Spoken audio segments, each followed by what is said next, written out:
And what should we call a podcast? AI Unveiled.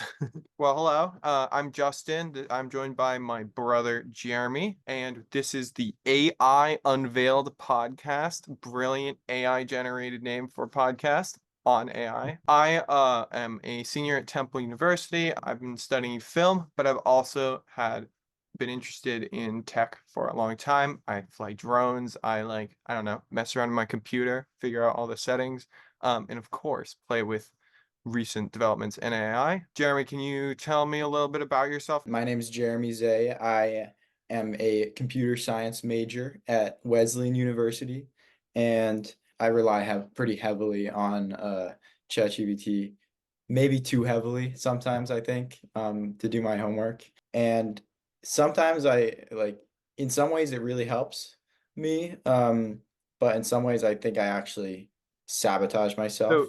And so I want to ask you, when you say you do use AI for your homework, and I think that a lot of students have been using AI for their homeworks and to like various degrees in the realm of computer programming. How are you able to use AI to help you do your work? so I think it has a couple different types of uses. Like the first use I discovered was basically to like figure out syntax things that you could Google technically, but it would just take much longer and it's much more difficult to find exactly what you need.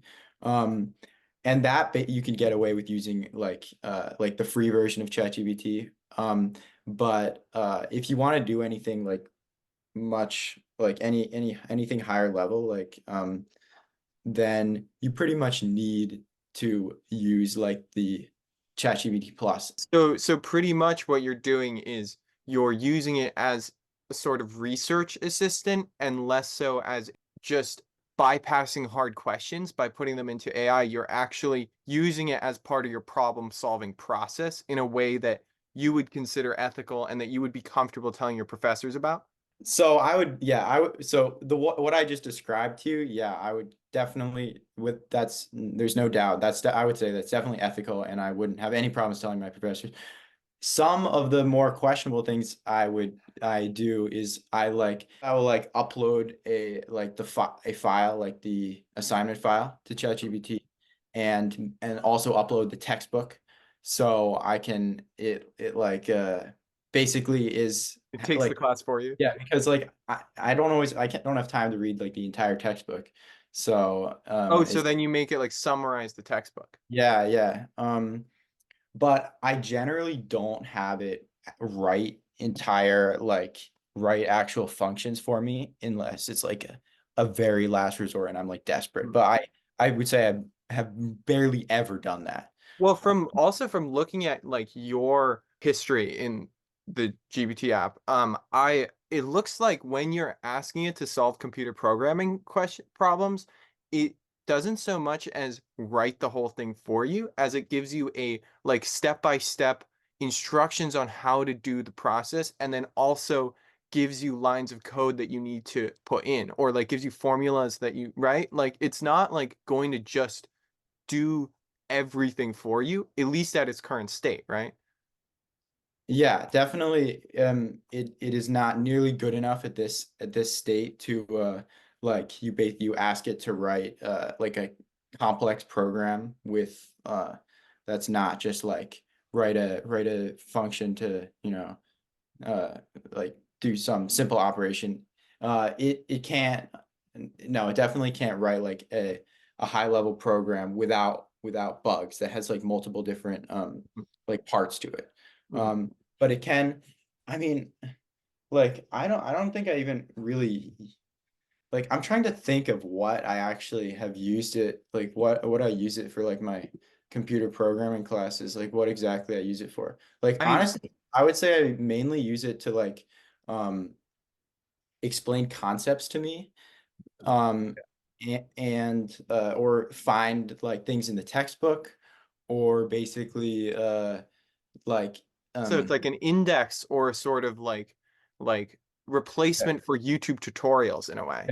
or to like teach me how to do something really efficiently in Python because like sometimes there's like yeah, it's like it knows like how to write something like as efficiently, like in as few lines as possible.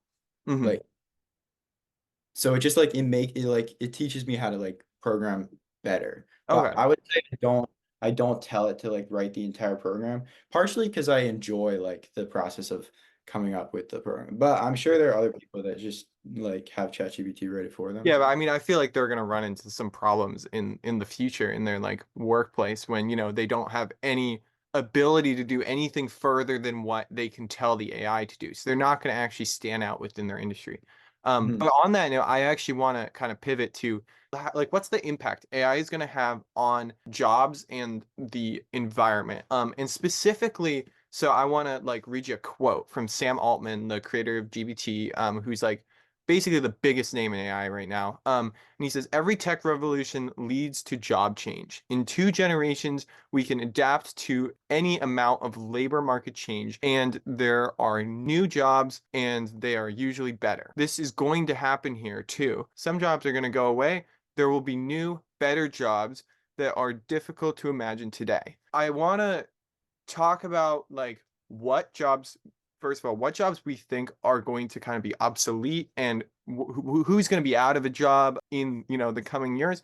But I also want to like mention that yeah, he talks about the labor market and how it's actually very flexible. Like in the past, we've had like giant leaps in technology. For instance, like self-checkout at grocery stores. You might think that that is going to replace actual cashiers, but then there are limitations to self-checkout. For instance, it's really easy to steal through it. And so now we have companies actually phasing out self-checkout and using more and more actual cashiers for loss prevention. And then places like Trader Joe's don't have self-checkout at all. And so it just goes to show that like, you can't replace with it computer. I know that's not an AI, but it's still like a leap in technology that has seriously changed in industry. And then on that note, if we go to a bar nowadays, instead of having a server, they're going to want you to scan a QR code on the table and place your order through your phone, and then someone will bring you your food. And I think that is kind of the opposite of the self-checkout analogy because the bar owners are going to be making more money because of that. They don't have to print menus. They're flexible with their like prices. They don't have to hire as much staff because all they have to do is run the food. They don't actually have to have like actual people like on the floor interacting, but it actually creates a worse experience for people who are going out. But people still go to these places. So we in that situation, you see like our the consumers are being harmed because their experience is worse, but the businesses are incentivized to do that more and more and more. So like basically, do you think that like it's kind of overblown, all this talk about AI replacing jobs, or is there actually going to be like a serious reckoning and some people are gonna like we're gonna have like a crisis in a way, like labor crisis, because the computer can do everything that these low-level jobs can do? So I think that so I think basically what like there's a lot of fear about people about like AI replacing like writers Mhm. and like all these jobs like of creating art or like creating movies like scripts Yeah, um yeah. like that but but like in my experience like how it is now I don't think like these AI chatbots are actually that creative. Like they basically just like regurgitate what um or like reform what has already an idea that's been come up Yeah. with. I mean, they're masters at just like writing filler. Yeah. And like a lot like there are a lot of jobs that are like that. So I think those will be the jobs that are first to go. Yeah, Like so I mean things like we got magazine writers for like gossip columnists, which are already during the writers' strike actually, they were already starting to be replaced by this wasn't the like SAG-AFTRA one, this was a different writer strike, but they're already Esquire and like Vanity Fair were using AI to write for its magazine when their workers were striking. Then we also have like obviously like websites and like advertisements, stuff like that, that's like kind of low level creative work will definitely be replaced. And then if you go into Snapchat, there's millions of videos that are like gossip columnist videos that are completely AI generated with one person or one maybe company pulling the strings and just pushing it in the right direction and maybe doing a little bit of editing. But you have like AI generated scripts, AI generated voice is just creating this sea of garbage content that we have to sift through. So like you definitely have those, but I think maybe one of the places where AI is going to really shine in the future is less so of like this like text generation idea and more of this idea of having AI chatbots that can actually perform specific functions. And with that, you would have things like paralegals, administrative workers, like assistants or like schedule people in charge of scheduling, in charge of like logistical things that are just like Google Getting spreadsheets. He's like scheduling this like ad for like this calendar that Yeah, yeah, that one that's the actually it's a Microsoft product, which I realized when I accidentally clicked on it. I think any writing job that like Any remote work you job, pretty can do much. you with a template. Going back like that, so that's what I think will be replaced. Anything that can be written using a template, like the Or more anything that can be done in Google Sheets. I mean, and also like bankers or assistance. I agree with that. Assistance. Uh, assistants. Yeah, yeah, because it's like so much cheaper to use a computer. You can literally use it 24/7. You don't have to like be on the clock. And then that actually does raise some concerns because for paralegals, for example, like you have this pipeline that actually allows people to get experience and to get paid when they're getting a really costly degree, which is like a law degree. They actually need that experience in a law firm to pack their resume and to make some money without while doing something in their field so that they can actually like make it through the, $150,000 of law school or whatever, whatever they're spending. So and there's really no replacement for that. It's just going to be a huge challenge. It's so much cheaper to just do that with a computer. Like you don't have to train anyone. a lot of those like gateway jobs. That's true. I never thought about that. Will Yeah, be so it's gonna replace a lot of like things that maybe the intern used to do because it's just gonna be completely useless. I don't know how advanced like the image like scanning. I mean, obviously it's advanced, but like taking input from images and video is like different than taking input from words that you're giving it. Like actually, ChatGPT, one serious issue that I have with ChatGPT is it can't read diagrams. So it's not good at helping me with my physics. And it told me it could read diagrams. And I believed it for a long time. And then I realized that it wasn't probably able to. And then I like asked it again and it was like, oh, sorry, yeah, I can't read diagrams. I mean, I but should, things like that are like in like 3 years are just it's gonna completely be able to like blow the current version out of the water. Like yeah, that's probably. not going to be a sustained issue. What is going to stand in the way of the Mhm. AIification of like every job ever is going to be the government regulation. And we're already seeing this now. I mean, like the Biden administration said AI generated content is like one of its top priorities. Sora, the OpenAI's video creator, is under a ton of scrutiny. And once it's released, it is absolutely gonna have like regulatory challenges, especially concerning like deepfakes and stuff like that. It really is just up to the government to kind of curb the advancement and make sure that it is like acting in the interest of the people, or who knows, maybe they'll make it act in the interest of the corporations. We'll see. With that, I think we should close by talking about what jobs do you think are safe? I have some suggestions. I can start. I mean, I think that human interaction is something that AI, no matter how good it can do on text, it will never be able to. We're never going to have robots that we would believe are people that are standing in front of us. Like there might be someone on the phone that we believe is a person, but the more time goes on and the more we're exposed to this stuff, the more wary we're going to be of someone's voice. I mean, now you'll be chatting online and you're like, oh, is this a real person that's on the other side of the text? Mhm. Soon that's going to be the same way with the phone calls. And so we're going to kind of become immune to AIs on the phone, I believe. But I That's just never think that we're going to be, they're never going to replace places where you pay to interact with a person, like at a restaurant, like a high-end restaurant. You're paying to interact with a person. That's what a tip is. mm. Otherwise you would get drive-through or whatever. So your Uh, job could be yeah, replaced. my job is going to be okay. But I don't know. What are your thoughts? So yeah, like therapy. I think that is, I mean, I've heard other people echo this as well, that like therapy is basically what like the future is. Like people like the future degree that everyone's gonna want, like psychology or mental health. Everyone will want to be a therapist because I mean, especially if like I mean our lives are being changed pretty drastically by ChatGPT or by AI in general. Mhm.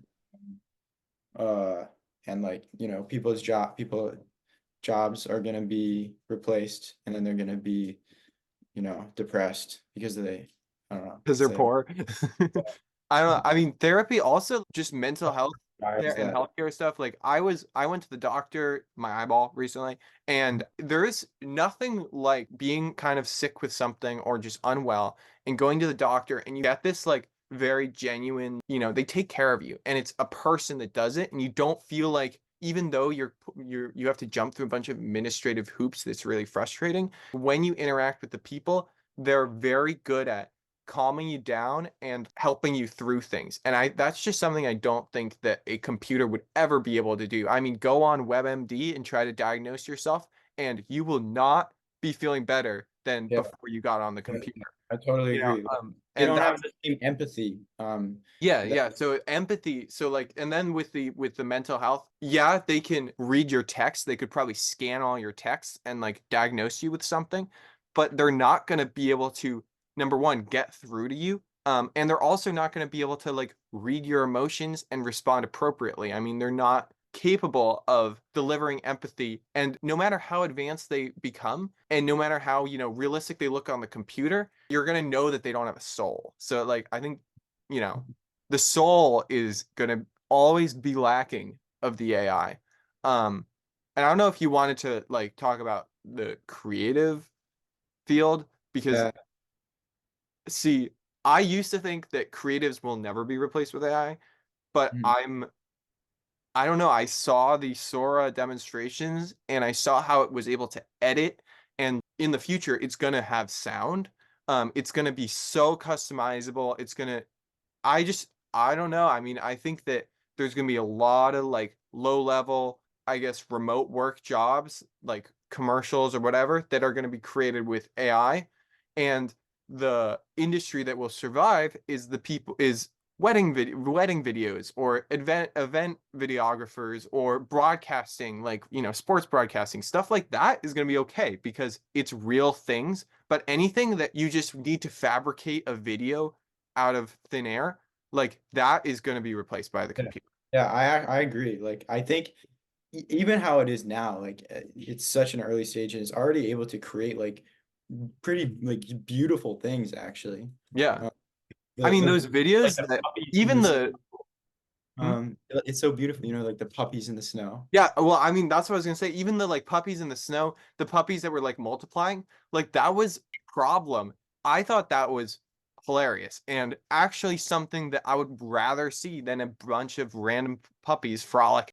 AI is going to change how we do our jobs dramatically, but not anymore. It's not going to create some like wave of unemployment the way that some people forecast. I mean, like look at all the other revolutions, tech revolutions throughout history, and you'll see there's the like the assembly line created and makes like car production like so much easier, takes less people. There's like the like robots are now building cars for us. That reduces the amount of auto workers, but other jobs are created elsewhere, and yeah, it people are going to be hurt by it, but it's going, the economy is going to keep going, and at the risk of sounding like some sort of like ruthless capitalist, I mean, I think that there's always going to be somewhere for capable workers to get work in a thriving economy. And AI is probably going to be good for the economy. Do you think it's going to be good? Do you think AI will be good for the economy? I think it'll be good for the economy, as long as it doesn't like I think it's really good for the economy as because it's a very powerful tool and programmers like me can use it really effectively, like Mhm. maybe relying on it, but actually can be very powerful. As long as it doesn't like cause people's like education to be seriously damaged because Yeah. they just to cheat, because our current education system can't really handle especially like like high school, like middle school, whatever, to I high mean, yeah, school. I saw a headline that said that Like, the high school English was like no more because yeah, AI can just literally like do everything. it's not designed to really like defend against people using ChatGPT. Yeah. So as long as like there's, I mean, Even that's the maybe AI detectors don't really work. that, I mean, that in that way it could actually harm the economy, because like if people aren't educated, then there's going to be And they're less like capable not workers, skilled. Yeah, less. even if there are you know uh jobs. But maybe then the economy will adapt to everyone will just be relying on ChatGPT or Yeah, AI but or then the whatever. people who can function without it are going to be the ones that are going to actually stand out. And I mean, I think like in these industries, the whole idea is that you make yourself stand out. I mean, that's the whole point of tailoring a resume and like, you know, building connections and just like working extra hard. I don't know. I mean, it's just if you're as good as everyone else around you, you probably will get a job, but you're not going to be standing out in your field. I'm actually really excited to see what we're going to see, like how the world is going to change with the introduction of this. And it's a lot of fun to play with. So, It's I but agree. yeah. I agree for Sora. That would be so Yeah, fun. yeah. Well, we'll see how that turns out. All right. Well, thank you for joining me, Jeremy. This was a great conversation. What should I say to end my podcast? Thank you so much for tuning into today's journey. Inspirational. We had some amazing, grandiose conversations, community Great. focused. I would appreciate it if you all interacted with each other. Be sure to tune in next time, whenever next time is that we make another episode. And oh, there's so many more steps. I can't even. And you guys have a great rest of your day. Have a good rest of your day. All righty. All right. Thank you, Jeremy. All right, I gotta go too. Okay. All right. That was All actually right. pretty fun. Thank you. I thank you so much for Hopefully you have something usable in that there. was beautiful. No, that was great. Everything was good. All right. Okay. Bye, Jeremy. Good Bye. luck.